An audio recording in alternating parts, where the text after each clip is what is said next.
Hello, I'm Ollie from Oxford Online English. Welcome to the lesson. Let's start with a question.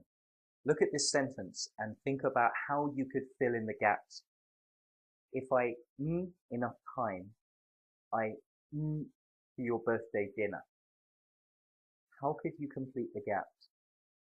Pause the video and think about it if you want. Okay, ready? There are several possibilities. You could say, if I have enough time, I'll come to your birthday dinner. You could say, if I had enough time, I'd come to your birthday dinner. You could say, if I'd had enough time, I would have come to your birthday dinner. There are other possibilities, but these are the three basic ones which I want to look at today. These sentences with if are called conditional sentences, and in this lesson you're going to learn more about the different types of conditional, what they mean and how you can use them in spoken or written English. So first of all, what makes conditionals different?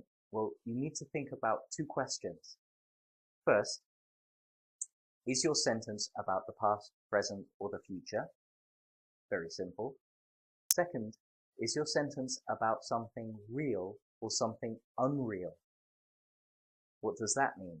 Well, a real situation means something which could happen in the future, which is really possible, or which did really happen in the past.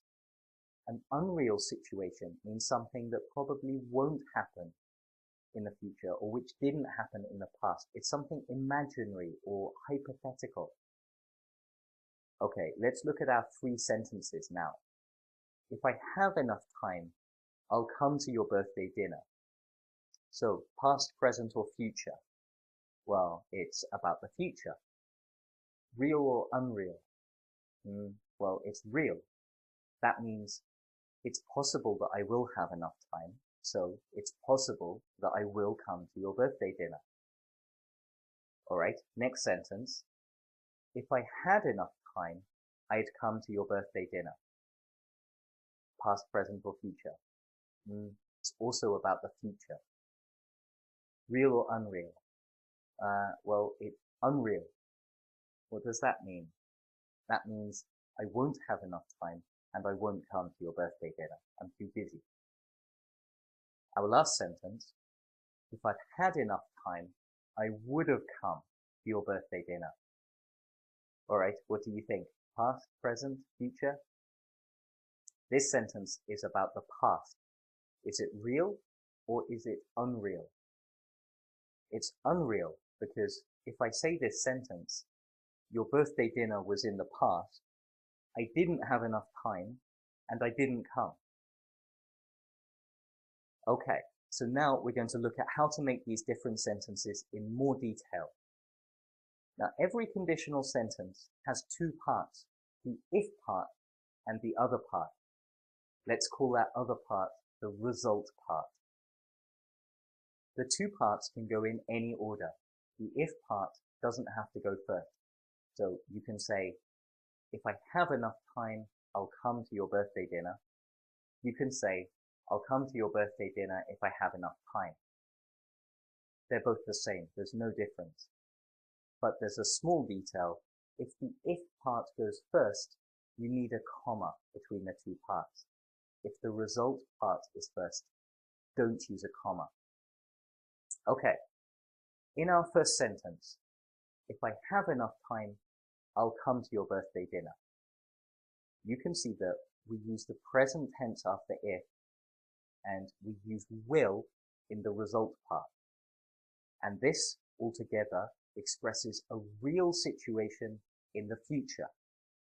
Sometimes you can use other verbs instead of will. For example, if I have enough time, I might come to your birthday dinner, but I might not. If I have enough time, I can come to your birthday dinner.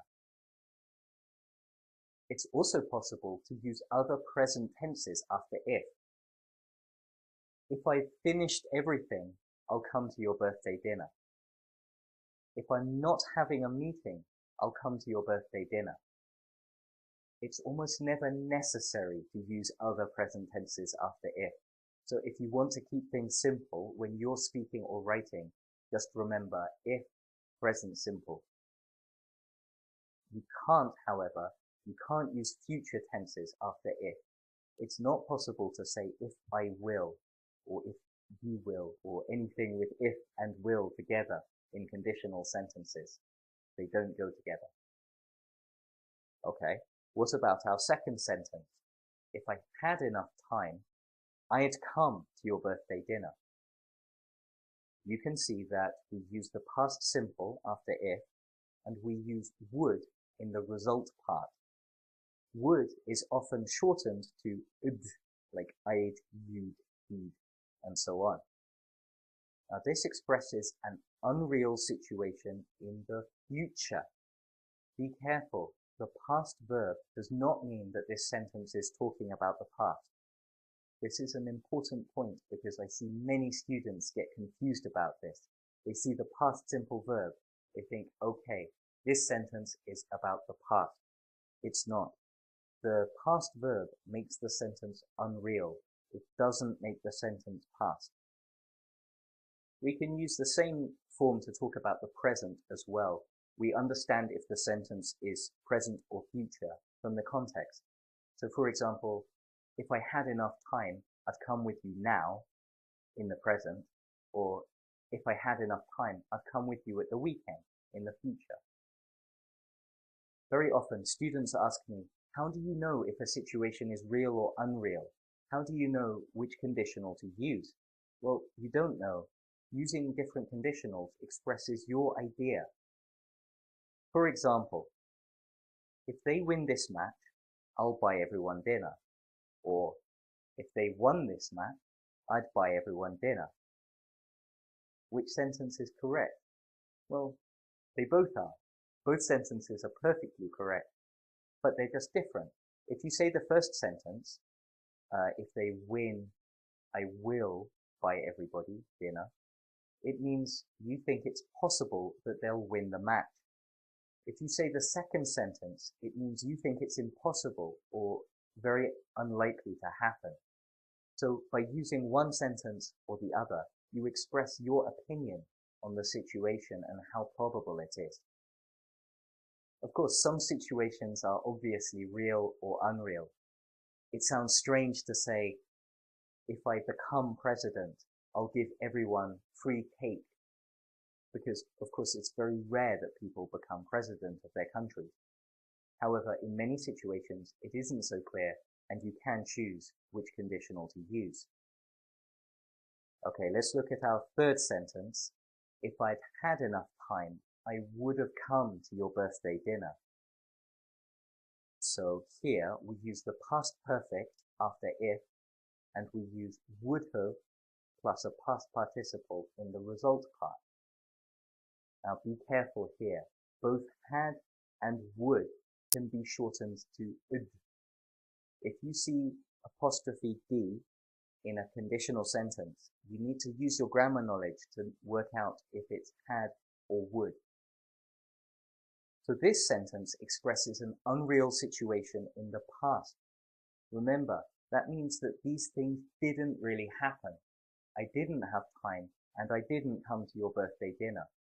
We use this kind of sentence to imagine a different version of the past. For example, if I hadn't moved abroad, I wouldn't have become an English teacher.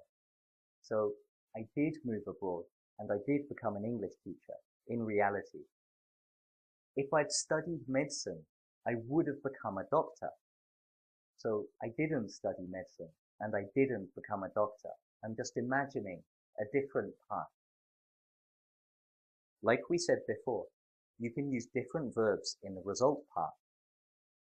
If I hadn't moved abroad, I might not have become an English teacher. Using might shows you're less certain about the result.